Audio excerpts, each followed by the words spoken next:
Bismillahirrahmanirrahim. Assalamualaikum warahmatullahi wabarakatuh. Bismillah walhamdulillah. Wassalatu wassalamu ala rasulillah. Wala khawla wala quwata illa billah, amma ba'd. Sahabatku semua dimanapun Anda berada, pada kesempatan kali ini saya ingin berdoa untuk sahabatku semua dimanapun saudara berada, untuk selalu mendapatkan rahmat, hidayah, inayah dari Allah Subhanahu wa Ta'ala. Sahabatku semua dimanapun Anda berada, saat-saat ini mungkin berita yang santer terkait dengan suara adzan yang disorot oleh media asing, yang mungkin suara adzan itu membuat bising. Tentu ini harus kita sikapi dengan bijaksana, dan yang tentu tidak bisa kita lepaskan adalah toleransi antar umat beragama. Kita tahu bahwa agama Islam itu adalah agama yang sangat toleran sekali.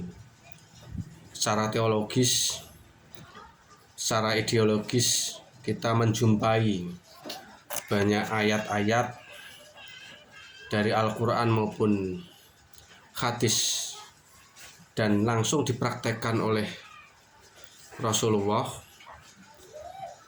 Dijumpai praktek-praktek kerukunan, dan itu langsung ditunjukkan oleh Rasulullah bagaimana beliau bertetangga dengan orang-orang Yahudi, bagaimana sikap beliau dengan orang-orang di luar Islam.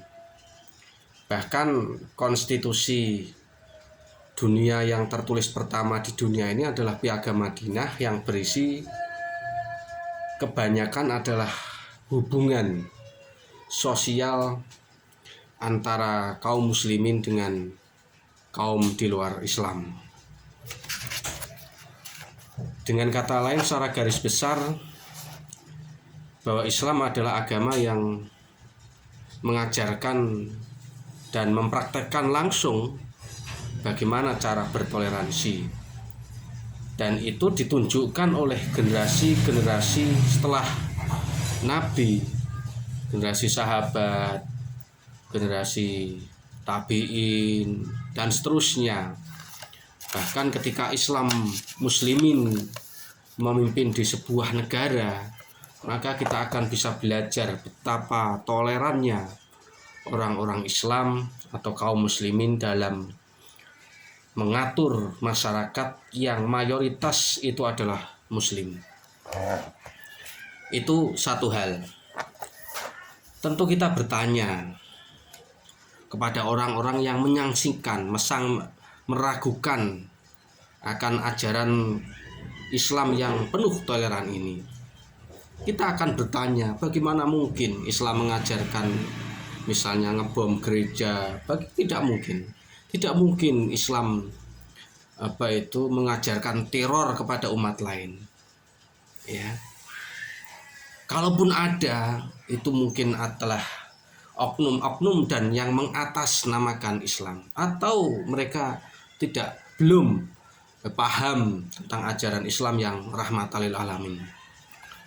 Sekali lagi, kalau kita bicara fakta dan data, ketika muslimin memimpin di sebuah negara, atau dengan kata lain muslimin menjadi mayoritas masyarakat di negara itu, maka kita akan mendapati peraturan-peraturan atau kebijakan-kebijakan, entah itu terkait dengan negara, terkait dengan hubungan sosial, kita akan menjumpai betapa tolerannya umat Islam.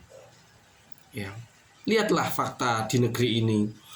Ketika negeri kita, bangsa Indonesia ini mayoritas muslim, kita lihat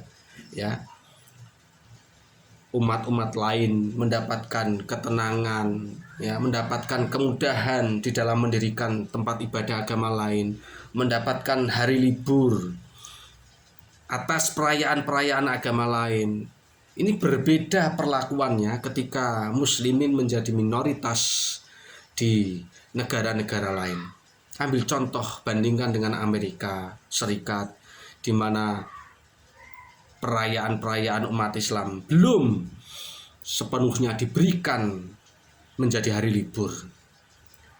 Dan tidak hanya Amerika, di negara-negara yang muslimin menjadi minoritas. Ini sebagai bukti jangan sekali-kali mengajarkan toleran kepada umat Islam. Tentu toleransi yang berwibawa, yang di mana saat ini kita kadangkala umat Islam itu over toleran. Jadi seakan-akan dikatakan toleran itu adalah ketika mencampur adukkan antara agama Islam dengan agama lain itu toleran. Dikatakan toleran itu ketika seorang muslim mau masuk atau beribadah juga ke tempat ibadah yang lain. Dikatakan toleran ketika seorang muslim mengikuti perayaan-perayaan keagamaan orang lain. Ini over yang toleran. Toleransi yang sejati, yang hakiki adalah ketika kita bisa mengakui perbedaan agama lain secara teologis. Kita tidak mungkin sama secara teologis dengan agama-agama lain. Justru inilah letak kebinekaan, keragaman yang harus dijaga oleh masyarakat, oleh warga negara bangsa ini. Toleransi adalah kita berdiri di atas keyakinan kita tanpa harus merusak atau tanpa harus mengakui satu keyakinan itu yang sama, ya. Justru adanya keragaman inilah bangsa yang majemuk ini menjadi bangsa yang besar. Kita tidak boleh memaksakan keyakinan kita kepada orang lain, sebagaimana pemeluk agama lain juga tidak boleh memaksa kita untuk mengikuti misalnya perayaan agama mereka. Maka sering-seringlah kita berdiskusi, adakan dialog di antara para pemeluk agama ini, tokoh-tokoh agama ini, sehingga tercipta kerukunan, terhindar dari konflik-konflik horizontal yang tidak perlu. Dan yang paling penting adalah persepsi atau suudon agama lain terhadap agama kita.